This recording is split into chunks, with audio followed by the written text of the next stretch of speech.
Don't forget to reach out to those engineers in your supply chain. You'd be surprised what actually matters in some of the parts you make.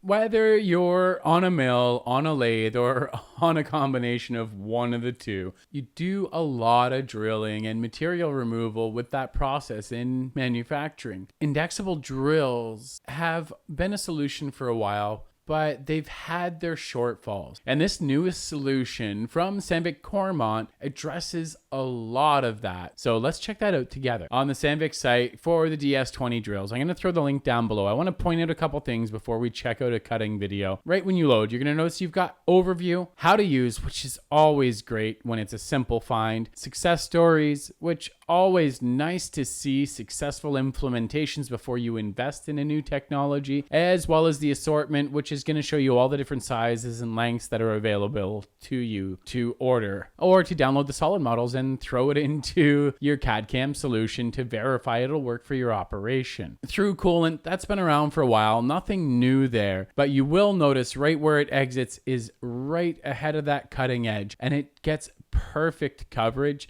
to keep that coolant under control and keep chipping conditions predictable when you're going deep holes. These drills are available for up to 7 times diameter, which is fairly long in the indexable drill world. You know, there's a lot of 3 to 5 times out there, but 7 times indexable drills that don't require a pilot drill are not very common. Talks about applications here. So conventional drilling, inclined exits, inclined surfaces, cross holes, convex, concave surfaces. So when you're drilling on the center line of tubes, you've got that exit. Normally in these conditions here with the inclined exits, indexable drills are prone to failure because one insert comes out and the other is left in it. And you lose all the coolant, you start generating too much heat on the center insert, and you're done. Same with the inclined surfaces for entry. Traditionally on the shop floor, I would pull out an end mill, I'd make a flat first, and then I would come in with the drill. That's not necessary with the DS20. And it gives you a brief overview of the ranges. Now, something to note, the diameter tolerances, the longer you go, the looser the tolerance becomes. You'll see here at the 7 times diameter ratio, you're looking minus 4 thou plus 20 thou.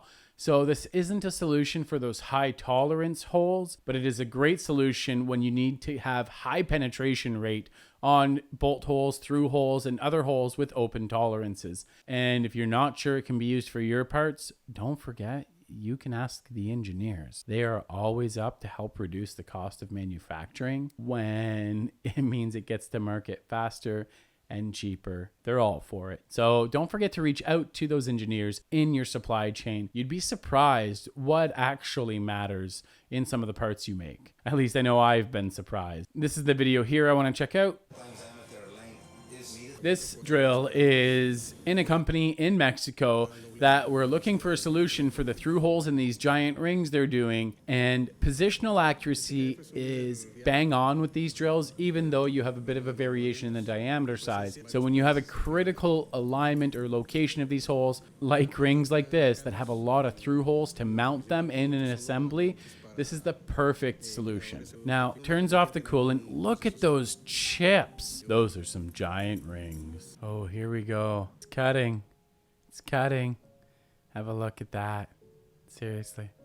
Have a look. Easy to change, mid-cycle. Look at those chips, seriously. Now, something you might have noticed in that video is they've got a central insert and a peripheral insert that are completely different. Now, some people like to have the same insert. I really like to see this 2 insert style. It makes absolutely certain people aren't going to mix up which insert goes where. With the skill level being what it is in manufacturing, having the variety that we currently have as new people are being trained up, when you've got 2 distinct different shapes available for them to install, then you know for sure there's no way they can put the wrong insert in the wrong spot, and now you're supporting their training and development. You get 4 index locations for the central insert and 2 index locations for the external insert, which in the end, even the traditional indexable drills that have the same size insert on the middle and the outside, you still end up indexing that outer insert more because of the higher surface feet per minute. If you would like to learn more about this drill, well, you know where to look. I'm also going to throw a link in the comments below, where you can check out the Sandvik website directly. Until next time, keep your spindles turning and earning.